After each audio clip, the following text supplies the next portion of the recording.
स्वामी की जय। जो सर्वदा शुभमने स्मरता सुकर्णी, जो सर्वदा शुभमने स्मरता सुकर्णी, आई कथा सुवदने कथता स्मरता सुकर्णी, आई कथा सुवदने कथिता त्रयासी, तत्सौख्यदा सकळतापकूळ प्रहारा, तत्सौख्यदा सकळतापकूळ प्रहारा, जीवा म्हणून कथिका वचना पवित्रा, जीवा म्हणून कथिका वचना पवित्रा। जो सर्वदा शुभमने स्मरता सुकर्णी, म्हणजे जो कोणी पवित्र मनाने स्मरण करल किंवा आई कथा सुवदने म्हणजे कानाद्वारे कोणी लीळा ऐकून, सत्सौख्यता सकळ तापकुळ प्रहारा म्हणजे वाणीद्वारा त्याची प्रशंसा करल, कानाद्वारे लीळा ऐकल आणि ईश्वर त्याच्या सर्व पाप नष्ट करतात। म्हणजे नुसतं ऐकल्याने सुद्धा पाप नष्ट होतो। तुम्हाला नाही समजलं तरी चालेल, पण ऐकणं सुद्धा महत्त्वाचं आहे। आणि परमानंद देतात म्हणजे परमेश्वर आपलं सुखाचं आनंद देतात। आणि हे जेव्हा आपल्या वाणीला पवित्र करण्यासाठी परमेश्वराच्या लीळेचं काय कर, गुणगान कर किंवा ऐक। हे असं कोण म्हणतं? चक्रव्यास, ज्यांनी हे पूजा अवसर तयार केले ना, सकाळचा पूजा अवसर, दुपारचा पूजा अवसर, संध्याकाळचा पूजा अवसर, त्याच्यातच ह्या सगळ्या लीळा आलेल्या आहेत। पूजा अवसर म्हणजे ज्या ज्या वेळेला आमचे स्वामी भक्तिजनांना निरूपण करायचे, कधी सकाळच्या वेळेला निरूपण करायचे, कधी दुपारच्या वेळेला, कधी संध्याकाळच्या वेळेला, आणि स्वामींची पूजा चालायची, अष्टांग पूजा म्हणा किंवा अनेक प्रकारची वेगवेगळी पूजा चालायची। तर ह्या पूजा अवसराचं सगळं वर्णन ह्या लीळाचरित्रात आलं आहे। लीळाचरित्रातलं सगळं सुवर्णन आल्या पूजा अवसरात आहे। म्हणजे ज्याला पूजा अवसर समजलं त्याला लीळा समजतात, ज्याला लीळा समजलं त्याला पूजा अवसर समजतात। म्हणून हे चक्रपाणी व्यासनी ह्या पूजा अवसरामध्ये सगळी माहिती दिली की लीळेचं महत्त्व काय ते। तर आता कालच्या अवसरामध्ये देवद्रोणी देवतांची पूजा, म्हणजे देवद्रोणी एक ठिकाण आहे डोमेग्रामच्या तिथं, त्या नदीतून देवता स्वामींना भेटण्यासाठी आल्या होत्या किंवा स्वामीची पूजा करण्यासाठी आल्या होत्या। तर त्यांनी सुवर्णाच्या ताटात आणि रत्नदीप घेऊन ज्यावेळी ते पूजेला आले तेव्हा त्यांनी स्वामीची पूजा केली। ज्यावेळेला हा स्वामींचा अवसर चालला होता त्यावेळेला एक भक्त दगडाच्या आडोशाला उभं राहून तो पूजा अवसर पाहत होता। कारण काय, देवतांच्या ठिकाणी कसं असतं, भव्य असं प्रकाश पडतो, सामर्थ्यवान देवता असताना तो भेहाला आणि तो एका दगडाच्या आड लपला आणि ते स्वामींना पूजा अवसर, त्या देवी देवता स्त्रिया होत्या त्या पूजा करत असताना त्यांनी लांबूनच बघितलं। आणि हे सगळं हा कन्नडच्या ब्राह्मणाचा मुंज झालेला मुलगा होता आणि त्याचं नाव चंद्रदेव होतं। तो हा भामा ठाणवरून आलेला होता डोमेग्रामला, आणि त्या देवद्रोणीला तो रत्नानी पूजा जी करतात म्हणजे देवाची जी पूजा करतात देवता ते पाहत होता। त्या निघून गेल्यानंतर तो स्वामींजवळ आला। मग स्वामींनी त्याला विचारपूस केली, तुम्ही कधी आला? तर तो म्हणला, तुमची ज्यावेळी पूजा चालली तेव्हा मी आलो, परंतु त्या देवतांना घाबरून मी पाठीमागच थांबलो। म्हणजे जे अवसराच्या काळाला तो अंतरला, पण दुरून का होईना पण त्यांनी तो अवसर बघितला। त्याच्यानंतरची लीळा होती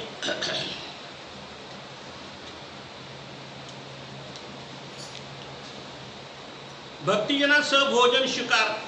एक दिवस काय झालं, बाईसाला सांगितलं देवाने की तुम्ही आज आमचं श्रीमंत भोजन करू नका, आज आम्ही जे भक्तिजन भिक्षा मागतील त्या झोळीतली जी काय भिक्षा येईल ती आम्ही आरोग्य करू, त्याचा स्वीकार करू।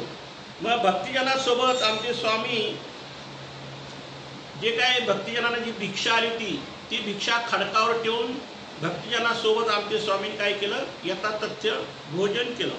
तर बाई समजले, तुम्ही असं का करता? तर देव म्हणले, प्रत्येकाला घडवायचं असतं, म्हणजे जे अन्नदान करतात भिक्षा देतात त्यांनाही घडलं पाहिजे, आणि जे भिक्षा मागून आणून आम्हाला जे देतात, आमच्या ठिकाणी अवसर करतात भोजनाचा, त्यांनाही घडलं पाहिजे. ह्या हेतूने आम्ही ही क्रिया करून घेतो. नंतर सारंग पंडिता वनता अधिकार, म्हणजे त्या स्त्रियांना नावं ठेवलं होतं ना कालच्या अवसरामध्ये, की या स्त्रियांना धर्माचा अधिकार नाही, या स्त्रियांना मोक्षाचा अधिकार नाही, या स्त्रियांना ज्ञानाचा अधिकार नाही, असं त्यांनी बरीच टीका केली. देव म्हणतात तुम्ही जीव आणते काय जीवलेत, स्त्रियांचा आणि तुमचा जीव एकसारखाच आहे, तिथं काय स्त्री पुरुष भेदभाव नाही, फक्त शरीर आणि स्त्री पुरुष आहे, बाकी जीवात्मा हे सगळे सारखे. त्याच्यामुळे स्त्रियाने मोक्षाचा अधिकार आहे, त्यांनाही ज्ञानाचा अधिकार आहे, आणि त्यांना जेवढं काही पुरुषांना जो अधिकार आहे तो स्त्रियांना बी अधिकार आहे. तेव्हा त्यांना हीन दर्जानं बघू नका. म्हणून देव विनोदाने काय म्हणतात त्या स्त्रियांना, की त्या माय माऊलीनं म्हणतात की तुम्ही प्रायश्चित करा सारंग पंडिताचं. मग सारंग पंडिताच्या चूक लक्षात आली, त्याला वाटलं देव आपल्याला उद्देशून बोलते, म्हणून त्याने स्वतः काय केलं, प्रायश्चित केलं. त्या प्रायश्चितासाठी त्यांनी काय केलं, तर नदीमध्ये पाण्यात जाऊन कपड्यासह तासन तास उभा राहिला. एक शिक्षा असते देवतेच्या प्रायश्चिता पद्धतीप्रमाणे. आपल्यामध्ये जसं शेण माती लावून प्रायश्चित करतात, तसं त्या देवतेमध्ये पाण्यात उभं राहून प्रायश्चित करतात. कारण मग ते वेदना होतात ना शरीराला सगळं. पाणी की माणूस 5 मिनिटं 10 मिनिटं थांबल, तासन तास काही थांबू शकत नाही. तर हे प्रायश्चित त्यांनी केल्यामुळं तो आल्यानंतर मग त्यांनी स्वामीजवळ माफी मागितली, की मी जे काय बोललो ते चुकीचं बोललो, अज्ञान दृष्टीने बोललो, तर मला तुम्ही आता काय करा, क्षमा करा. तर अशा प्रकारे कालच्या अवसरामध्ये म्हणजे सहपंक्तीसह भक्तिजनाबरोबर आमचे स्वामी भोजनाला बसले. देवद्रोणी देवता ओवाळायला आल्या. सारंग पंडिताला स्त्री पुरुषांचं भक्तिभेदाबद्दल निरूपण केलं. तर अशा प्रकारे काल 3 का 4 लीळा झाल्या. आता आजच्या नवीन लीळेमध्ये आपल्याला स्वामी काय सांगतात ते पहा. आजची लीळा आहे, नाथोबा करवी तांदूळजा आणूने. तांदूळजा म्हणजे तांदूळाची जी भाजी असते नाही का, आपण तांदूळाची भाजी म्हणतो, तशी एक तांदूळजा भाजी. तर ही देवाच्या टायमाला सुद्धा ही भाजी फेमस होती, प्रसिद्ध होती. तर भक्तिजन स्वामीला तशी भाजी आणायची. तशी ही भाजी एका भक्ताने आणली. कोण? नाथोबा. त्याला मंडळिका असं नाव ठेवलं होतं देवानी. तर हा मंडळी एके दिवशी गुंफेच्या दक्षिणेस असलेल्या एका शेताकडे विहरणासाठी गेलो होतो. स्वामी नेहमी सकाळचा पूजावसर झाल्यावर किंवा दुपारचा पूजावसर झाल्यावर किंवा संध्याकाळचा पूजावसर झाल्यावर विहरणाला जायचे. विहरणाला म्हणजे आपण म्हणतो ना फिरायला जातो किंवा शतपावली करायला जातो, असे देव थोड्या अंतरावर जाऊन थांबायचे. तर त्या ठिकाणी कोवळा लुसलुशीत असा छान तांदूळजा दिसला. म्हणजे शेतामध्ये ते भाजी उगवली होती ना, आणि ती लुसलुशीत होती, कवळी होती.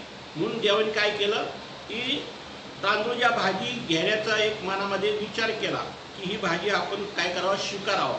आता त्या शेतकऱ्याला काहीतरी गोमटं घालायचं असेल, पण हे अदृष्टपर गोमट आहे, त्याला तर काय माहीत नाही की देव आपल्या शेतावर आले किंवा आपल्या शेतातली भाजी देवाच्या मुखापर्यंत जाणार, हे त्याला तरी विचारला काय माहीत. पण परमेश्वर हे घडून घेतात. शेजारीच नाथोबा होता. आम्ही त्याला म्हणालो, मंडळिका छान तांदूळ आहे बरं, घ्या आपल्या सोबत, म्हणजे तांदूळच्या भाजी चांगली आहे, हे आपल्या सोबत घ्या म्हणे. नाथोबाने तांदूळजा खोडून घेतला. नंतर आम्ही गुंफेकडे गेलो. नाथोबाने तो तांदूळजा बाईसांच्या हातात दिला.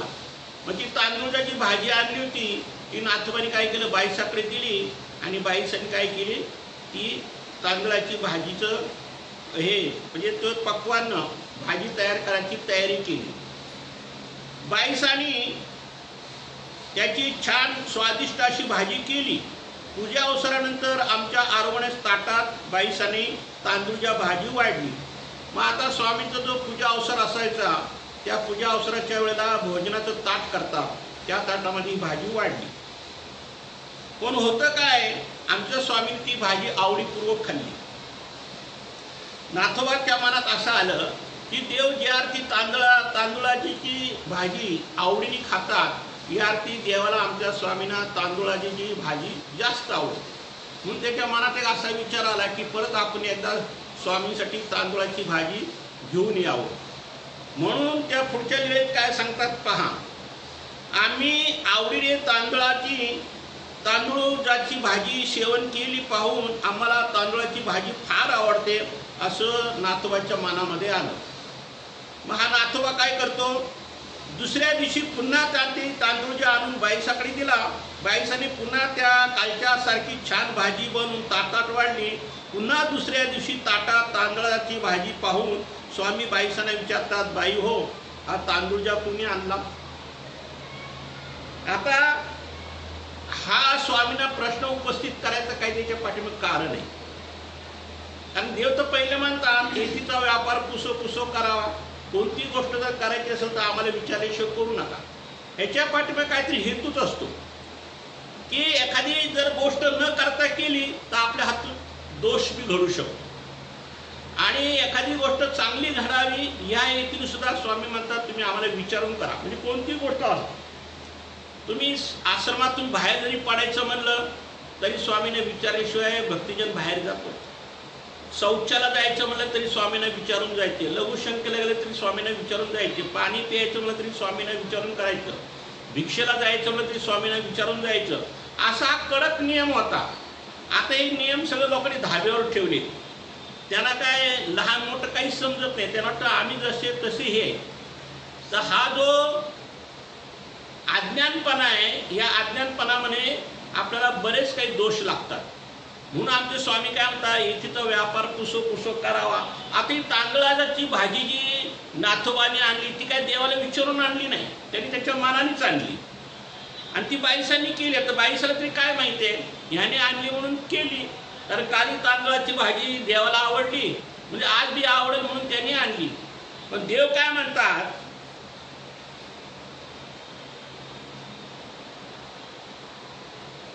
तांदळाची भाजी पाहून आम्ही बाईसाला विचारले, बाई हा तांदळ ज्या कुणी आणला. म्हणजे बाईसालाच पहिला प्रश्न केला देवाने की आमच्या तांदळामध्ये आज, आमच्या ताटामध्ये आज तांदळाची भाजी आली, ही भाजी कुणी आणली किंवा आमच्या ताटात कशी काय आज वाढली गेली. हे देवाचं म्हणणं आमच्या मनी ध्यानी नसताना ही भाजी ताटात कशी काय आली. त्यावर बाईसा काय म्हणतात, बाबा आधी आपल्या लाडक्या मंडळीकेने आणला अशी बाईसा म्हणजे. कारण तो खरं वास्तविक लाडकाच होता. स्वामींच्या प्रत्येक शब्दाला देव त्यालाही मान द्यायचे, तोही देवाच्या प्रत्येक शब्दाला सेवेला हजर असायचा. त्याच्यामुळे तो देवाचा आवडता भक्त होता. पण ही तांदळाची भाजी न विचारता आणल्यामुळे देव त्याला थोडे रागवतात. देव काय म्हणतात, बाई अगोदर या ताटातली भाजी काढून घ्या. बघा देवाला किती राग आला. म्हणता ही ताटातली भाजी तुम्ही काढून घ्या म्हणे. बाईसांना आज्ञापित आम्ही तेथेच उभ्या असलेल्या आम्ही तेथेच उभे असलेल्या नाथोबाला विचारले, काय रे मंडळी का हा तांदूळ ज्या तू आणलास. आता बाईसा काही गेल्या नव्हत्या बाजारात भाजी आणायला, गेला म्हणजे हाच गेला होता. आता मग तू आणली का असं देव त्याला विचारतात. तो म्हणतो होय जी. नाथोबाने भीत उत्तर दिलं. पण पुढं काय होते पहा, तुला बाईसांनी आणायला सांगितली होती का तू तुझ्या मनानेच आणली असं देव त्याला रागवून बोलतात. नाही जी. नाथोबा म्हणाला, मग काय आम्ही आणायला सांगितली होती. पुन्हा विचारलं, नाही जी. मग नाथोबा अडखळला. आता बाईसांनी भाजी आणायला सांगितली नाही, देवानी भाजी आणायला सांगितली नाही, मग ही भाजी तू कुणाला विचारून आणली. तिथून सुरुवात झाली. मग अशा आपल्याकडून काहीतरी चुकलं असावं असं विचार करून त्याचे विचार ते डोक्यात उमटू लागले. म्हणजे तो गडबडला की खरंच बाईसांनी सांगितलं नाही, देवानी सांगितलं नाही, आपण तर आपल्या मनानेच आणली. मग आता ह्याच्याबद्दल देव आपल्याला काय शिक्षा करतात काय माहिती. आणि देव नाराज झाले आपल्यावर, देव उदास झाले. देव नेहमी माझ्यावर प्रसन्न असायचे, पण आज देवाची नाराजगी पाहून, खंती पाहून तो कायला मनात थोडा घाबरला, गडबडला. अरे पण मग आणलास. आम्ही दरडून त्याला विचारले, अरे पण मग का आणलास. तुला कुणी सांगितली भाजी आणायला. ही काल केली होती ना भाजी, एक दिवस खाल्ली ना आपण, मग आता परत दुसरी तीच भाजी करायची काय आवश्यकता होती का. म्हणून देव त्याला रागवतात. आम्ही दरडून विचारले. आता मात्र नाथोबा चांगलाच गोंधळला. काय चुकले आणि काय उत्तर द्यावे हे त्यालाच काही समजेना. अखेर तो म्हणाला, जीजी काल प्रभूंना तांदळाची भाजी फार आवडली म्हणून मी आणली. आता त्याचा तरी काय विचारायचा दोष. तो मला, जीजी तुम्हाला काल भाजी आवडली म्हणून मला वाटलं आज बी आणावी, म्हणजे देव आवडीने खातील असा माझा समज झाला, म्हणून मी ती भाजी घेऊन आलो. देव म्हणतात, अरे मंडळी का, ईश्वराच्या ठिकाणी काही आवडी नसते, परमेश्वराच्या ठिकाणी आवडी नसते, रुची नसते, अरुची नसते. असते काय तर आम्ही काही कारणामुळे तशी प्रवृत्ती स्वीकारित असतो. आता जीवाने आमच्या ठिकाणी काय द्यावं काय देऊ नये त्या आमच्या प्रवृत्तीवर या सगळ्या गोष्टी. आपण म्हणतो ना एखाद्याचा स्वभावावर, तसं परमेश्वराचं कसं आहे, परमेश्वराच्या मनात असेल तीच गोष्ट केली पाहिजे. परमेश्वराच्या मनाची विरुद्ध केली की ते सगळंच काम बिघडतं, म्हणजे दोषाला कारणीभूत होतो. तसं देव म्हणता मला काही रुची अरुची वगैरे काही नसते. आम्ही जरी म्हणलो आम्हाला भाजी आवडली, याचा अर्थ आम्हाला आवडली असा त्याचा अर्थ घ्यायचा नाही. एक व्यवहारातून आम्ही तुम्हाला बोललो भाजी आवडली, पण परमेश्वराला रुची अरुची असं काही नसते. आणि दुसरी गोष्ट, आम्ही काल तांदळाचा आणविला तेथे कडवेची जीव होते. आम्ही काल तांदळाची भाजी खाल्ली, याला कारण काय हे तुला माहिती आहे? तो तांदळाचा ज्याच्या शेतामध्ये उगवला होता तो शेतकरी मालक होता, तो कणवेचा होता आणि त्याला काहीतरी घडावं म्हणून आम्ही त्याच्या भाजीचा स्वीकार केला. तसं तुझ्या भाजीचा स्वीकार करायचा काही संबंधच नाही. आम्ही सांगितलं असतं तर ठीक आहे, पण आम्हाला न विचारता तुझी भाजी का घेऊन आला म्हणून त्याला देव रागवले. त्याला आम्ही नरकयोनीतून काढून भोगभूमीत मनुष्य जन्म प्रदान करण्यासाठी आणि जडत्वाचे दुःख भोगीत असलेल्या जीवाचे असंत नासण्यासाठी केवळ आवड नव्हे तर आवडीपूर्वक आमची प्रवृत्ती जाणून, आवडीपूर्वक तुमच्यासारख्याला जाणता येणे शक्यच नाही. देव म्हणतात, त्या शेतातली जी भाजी आणली त्या शेतकऱ्याला, त्या शेतीच्या मालकाला किंवा त्या भाजी ज्याच्या शेतात होती त्या शेतकऱ्याला मालकाला जडत्वाचे जे नरक होते त्या नरकातून त्याला आम्हाला सुटका करायची. कारण परमेश्वराच्या ठिकाणी भजन घडल्याशिवाय चौकडीचे नरक, जडत्वाचे नरक, प्रेतत्वाचे नरक चुकत नाही. जसं त्या दादोसाच्या वडिलांची हत्या केली होती चोरांनी, सुतक पडलं दादोसला, तरी देव त्याला म्हणजे काय हरकत नाही, तुम्ही आम्हाला दही भात आणा. का तर त्याच्या वडिलाला तो भूत योनीत गेला ना हत्या झाल्यावर, मग त्याच्या वडिलाला भूत योनीतून सोडवण्यासाठी आमच्या स्वामींनी काय केलं, मुद्दाम दही भात मागवला आणि ते दही भात खाल्ला आणि त्याला भूत योनीतून सोडलं. ही परमेश्वराची प्रवृत्ती झाली. म्हणजे देवाने होऊन तोंडाने मागितलं. कोणताही पदार्थ देवाने तोंडाने होऊन मागितलं तर तो द्यायला काही दोष नाही, पण आपल्या हाताने देणं हे चूक आहे. आणि देताना सुद्धा विचारून द्यायचं की जी मी तुमच्या ठिकाणी समर्पित करू का? देव म्हणजे ठीक आहे, मग काय हरकत. म्हणजे अशा काही गोष्टी आहेत की आमचे स्वामी म्हणतात एकीचा व्यापार कुसो कुसो करावा. पण आम्ही काय असे अज्ञान लोक आहेत की साधू संताला काही गोष्टी न विचारता आपण आपल्या मनानेच कारभार करतो. आणि सांगायला गेलं तर माणसाला वाईट वाटतं की मला हे बाबा चुकीचं सांगतात. त्याच्यात चुकीचं काही नसतं, हे आपण समजून घ्यावं लागतं की ह्याच्या पाठीमागे काय कारण असावं. हे आपलं कारण न समजल्यामुळं आपला गैरसमज होतो आणि मग चुकीच्या मार्गाने आपण चालतो. ज्याच्या ठिकाणी ज्ञान चातुर्य आहे अशा साधक विवेकपूर्वक आमची प्रवृत्ती जाणून त्यानुसार क्रिया करू शकतात.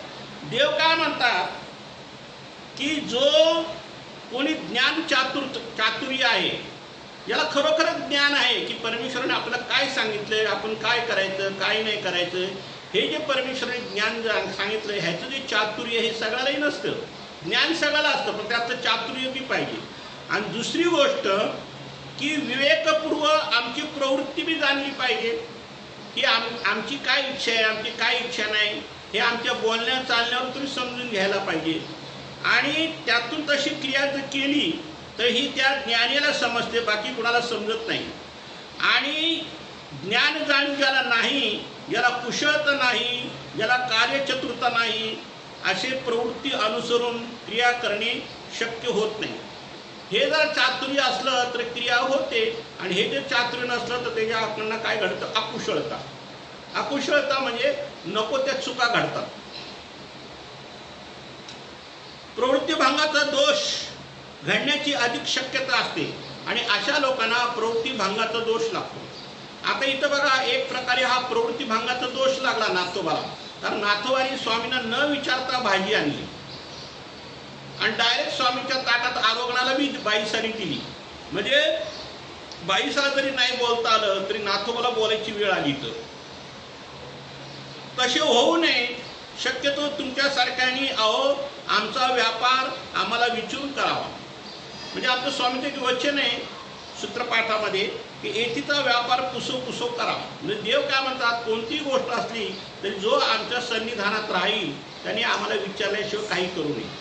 किंवा अशी मार्ग पद्धत आहे, ज्या मार्गात, ज्या आश्रमात, ज्या मठात, ज्या मंदिरात जे कोणी अधिकरण किंवा कोणी मोठा पुरुष असेल, ज्ञानी पुरुष, त्याला त्या साधुवंतांनी त्यांच्या शिष्य परिवारांनी कोणतीही गोष्ट विचारल्याशिवाय करू नये.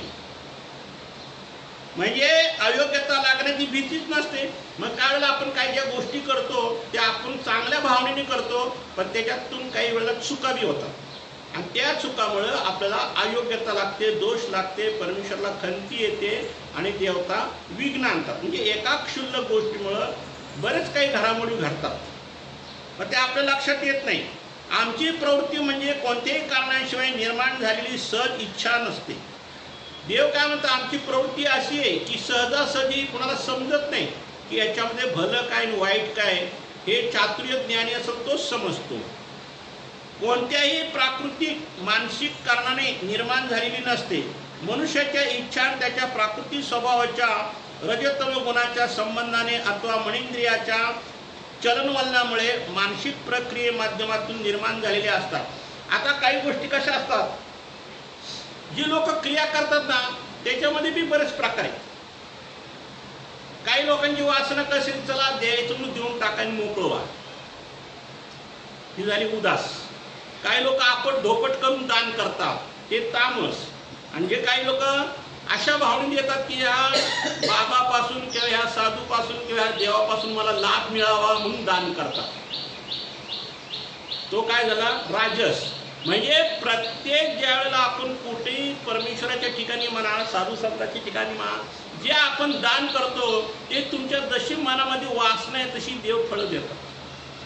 सात्विक भावनेने दिले तर सात्विक फळ मिळणार, तामस भावनेने मिळालं तर तामस फळ मिळणार, राजस भावनेने मिळालं तर राजस भाव मिळणार, आणि उदास भावनेने दिलं तर उदास फळ मिळणार. म्हणजे असे 4 प्रकार आहेत.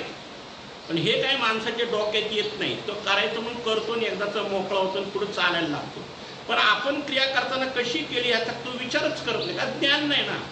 या अज्ञानामुळे अशा गोष्टी घडतात. त्यामुळे त्यांच्या इच्छेत स्वाभाविक परावशता असते, मानसिकता उपेक्षाभूत असते. त्यामुळे इच्छापूर्ती न झालेल्या मनुष्याच्या ठिकाणी आपोआप स्वाभिमान प्रतिक्रिया उमटतात. मग काही वेळेला तो अहंकाराने क्रिया करतो. चला मी मी मी आहे म्हणून तुम्हाला देतो, नाही तर तुम्हाला कोण दुसरं देणार आहे, असं एक अहंकार येतो काही ठिकाणी.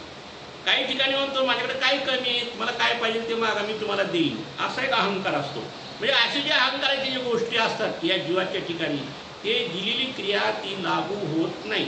एक आणि हेतू पुरस्कर की मला काहीतरी लाभ व्हावा तर मी देईन, नाही तर मला लाभ नाही झाला तर मग मी देणार नाही, अशी बी काही असतात जीव. म्हणजे प्रत्येक जीवाच्या ठिकाणी वेगवेगळ्या प्रकारचे हेतू असतात. लोकांना म्हणतात मला मुलगा झाला तर मी तुला पाळणा व्हाईन, सोन्याचा चांदीचा आमचं करीन, डोळे व्हाईन, हे करीन ते करीन, अशा अनेक लोक पळवाटी काढतात. पण देव काय म्हणतात, आमच्या ठिकाणी दान करताना निहेतुक बुद्धीने जर तुम्ही क्रिया केली तर ती तुम्हाला क्रिया लागू होते. आणि तुम्ही जर काय अपेक्षेने काहीतरी मला मिळावं, मला काहीतरी लाभ व्हावं, मला काहीतरी फायदा व्हावं तर मी तुम्हाला दान करीन, अशी जर भावना असेल तर ते दान फुकट जातं. आणि मी केलं असं म्हणलं तर तो एकदमच फुकट गेला. म्हणून मी केलं असं म्हणायचं तुम्हाला काही अधिकार नाही. आपलं कर्तव्य म्हणून द्यायचं आणि मोकळं व्हायचं. त्याच्यामध्ये आपण कोणत्याही प्रकारची अपेक्षा ठेवायची नाही. आम्ही विशिष्ट करण्यासाठी एखाद्या इच्छेचा तात्पुरता स्वीकार करतो.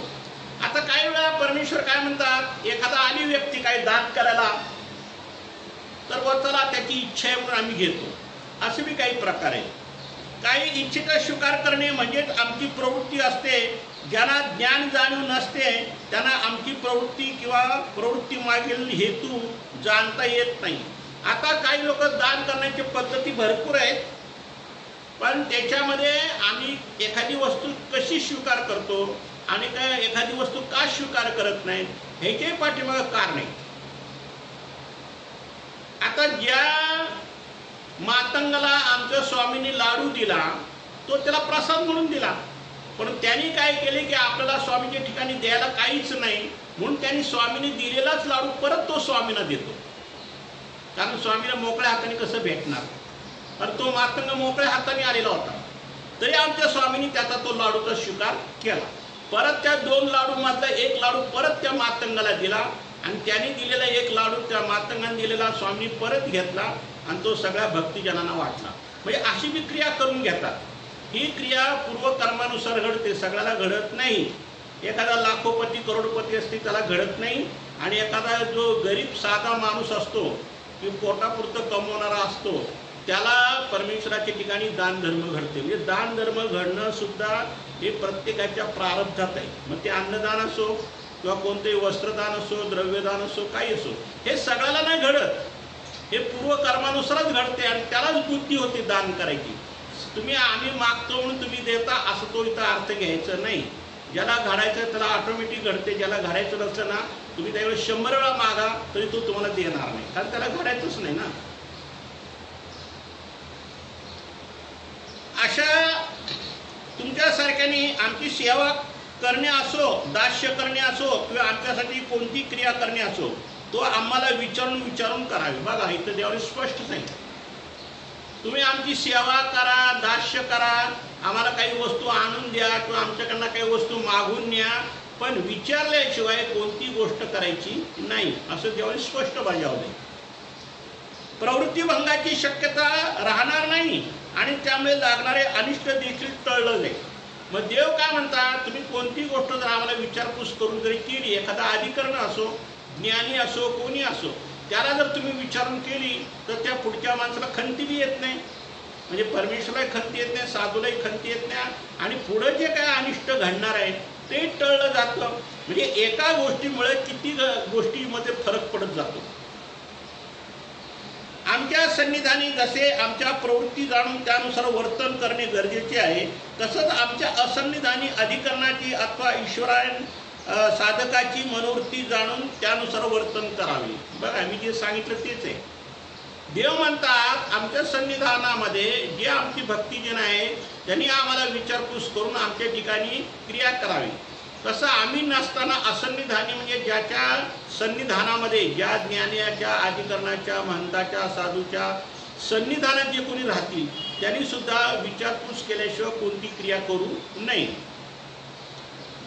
त्यांना विशिष्ट काळी, विशिष्ट काळ, वेळ, विशिष्ट प्रसंग, विशिष्ट व्यक्तीशी कसे वागावे याचे ज्ञान जाणीव असणे आचरवंत परमेश्वराच्या अधिकरणाच्या मनोधर्माने वर्तन करू शकतात. मग आता देव काय सांगतात की काही कोणती क्रिया असू द्या, कळलं का, विशिष्ट व्यक्तीशी म्हणा, विशिष्ट प्रसंगाला म्हणा, का वेळ काळ म्हणा, कसं वागावे, कसं राहावे हे सुद्धा ज्ञानाने ओळखून घ्यावं किंवा सन्निधानात असं तसं सन्निधानाप्रमाणे करावं आणि असन्निधानात असलं त्याप्रमाणे असन्निधानात करावं. म्हणजे सन्निधानात परमेश्वराच्या सोबत आणि असन्निधान म्हणजे परमेश्वर नसताना, म्हणजे ज्या ज्या ठिकाणी तुमचा योग असेल त्या त्या ठिकाणी तो व्यापार पुसो करावा. म्हणून ईश्वराच्या असन्निधानी अधिकरणाचा हृदयाचा मार्ग त्याला व्यापार करतात. विविध प्रकारचे नैमिक दास्य करताना आपल्या योग्य वाटेल म्हणून स्फुरेल म्हणून करू नये. आता काही लोक काय करतात, त्याच्या मनाला स्फुर असं करतात, त्याला असं वाटतं हा मी करतो की योग्य करतो. पण जरी तुझ्या मनात स्फुरलं आणि तुला जरी योग्य वाटलं तरी पुढील ज्ञानी याला विचारलं पाहिजे की मी करतो योग्य आहे का चुकीचं आहे का बरोबर आहे. पण तसं बोलायला लाज वाटते, कमीपणा वाटते की ह्याला काय विचारायचं, माझी इच्छा झाली मी केलं दान, माझी इच्छा नाही म्हणून नाही केलं दान. पण हे असं विचार करणं हे चुकीचं आहे. देव काय म्हणतात, तुम्ही दान करा नका करू, परंतु कोणती गोष्ट करताना आम्हाला विचारपूस करायला पाहिजे. नैमित्तिक दास्य करताना आपल्याला योग्य वाटते म्हणून आणि स्फुरले म्हणून करू नये, तर विचारून करावे. कारण क्रिया एकच असली तरी प्रसंगानुसार तिचे स्वरूप बदलून जाते. बघा, देवाने स्पष्ट नाही, जरी तुम्ही चांगल्या भावने एखादी क्रिया जरी केली तरी ती क्रिया करताना तुम्हाला वाटतं आम्ही चांगल्या भावने केली, पण त्याला अनुसरून जी विधी करताना अविधी बी घडू शकते. हे तुम्हाला काय त्याचं ज्ञान नाही, हे परमेश्वर सांगत तेव्हा आपल्याला माहिती आहे ना. पण आपण काय विचार करतो, नाही माझ्या मनात आलं म्हणून मी केलं. पण देव काय म्हणतात, तुझ्या मनात आलं म्हणून तो कर, असं त्याचा अर्थ नाही होत. तर काय म्हणतात देव, की आपल्याला योग्य वाटले म्हणून किंवा स्फुरले म्हणून करू नये, तर विचारून करावे. कारण क्रिया एकच जरी असली तरी प्रसंगानुसार त्याचे स्वरूप बदलत असते. एखाद्या प्रसंगी जी क्रिया विधिरूप असून ती अविधी बनते. बघा, तुम्ही मस्त चांगली क्रिया करता, दान धर्म करता, अन्नदान, वस्त्रदान, काय असेल ते द्रव्यदान, परंतु ती क्रिया करताना जरी तुम्हाला विधी वाटत असली तरी त्यातून एखादा अविधी बी घडू शकते. आता कशी अविधी घडते पहा. म्हणून साधकाने स्वतःच्या मनाने कोणतीही क्रिया न करता अधिकरणाला अथवा संबंधिकाला विचारून करावी. इथं देव स्पष्ट म्हणतात, एखाद्या अधिकरणाला, एखाद्या संबंधिकाला, एखाद्या ज्ञानीला, एखाद्या आपल्यापेक्षा कोण श्रेष्ठ ज्ञानी असेल त्याला विचारून करा, आपल्या मनाने काहीच करू नका, असं देव स्पष्ट सांगतात. अर्थात जेणेकरून विवेकाची गरज असते अशा क्रियांच्या बाबतीत असे करावे, एरवी त्याविषयी आम्ही स्पष्ट आदेश दिला. आणि देव का म्हणतात, प्रत्येक क्रियेमध्ये विवेकाची गरज असते. विवेकाचा अर्थ काय होतो, काही राजस भावने देणं, काही तामस भावनेने क्रिया करणं, काही उदास भावनेने करणं, आहे ना, काही सात्विक भावनेने करणं. म्हणजे क्रिया करताना माणूस पुढचं काही अहंकारी बुद्धीने करणं, गर्विष्ठ भावनेने करणं, गची बाधा झालेली करणं, याचे लय प्रकार आहेत. पण हे सगळ्या प्रकाराचं आपल्याला मार्गदर्शन कोण करेल, एखादा ज्ञानी करेल. आपल्या स्वामीने तर स्पष्ट सांगितलंच आहे, पण आपण तरी प्रत्येक ज्ञानीकडून ही माहिती आपण घ्यायला पाहिजे की ह्या दानात माझं काही चुकतंय का. नाहीतर तुम्ही काय सांगता ते नाही मी ऐकणार, मी माझ्या मनानेच करणार, माझी इच्छा झाली मी करीन, माझ्या मनाची इच्छा नसेल तर मी नाही करणार. हा जो समज आहे, हे जे अज्ञानपण आहे, हे आपल्याला अज्ञानपण काही कामाचं नाही. तर अशा क्रियेविषयी विचारण्याची गरज, तर अशा क्रियांच्या बाबतीत असे करावे, एरवी त्याविषयी आम्ही स्पष्ट आदेश दिलेला आहे. अशा क्रियेविषयी विचारण्याची आमचे आदेश संदिग्ध असते आणि विधी अविधीचा बलाबल आधारित आहे. अशा क्रियेच्या बाबतीत सारासर विवेकाची गरज असते. अशा क्रिया विचारूनच कराव्या. म्हणजे स्वामीचं एकच म्हणणं आहे किंवा ज्ञानाचं एकच म्हणणं आहे की तुम्ही कोणती क्रिया करा, पण ती क्रिया करताना आम्हाला विचारून करा. आता दशक्रिया घालतात लोक, पंगत घालतात, अनेक प्रकारची लोक क्रिया करतात, दासव्याची क्रिया करतात. मग हे आता विचारपूस केल्याशिवाय करता येतच नाही. त्याने गृहस्थाला काही या गोष्टीचं ज्ञान नसतं, कोणातरी ज्ञानीकडनंच माहिती घ्यावी लागते ना शेवटी. मग कोणाला किती दक्षिणा द्यायची, कोणाला किती दान द्यायचं, कोणाच्या काय आवडीचा पदार्थ आहे, कोणाच्या काय आवडीचा नाही पदार्थ आहे, असं बघून मग ती एक क्रिया करावी.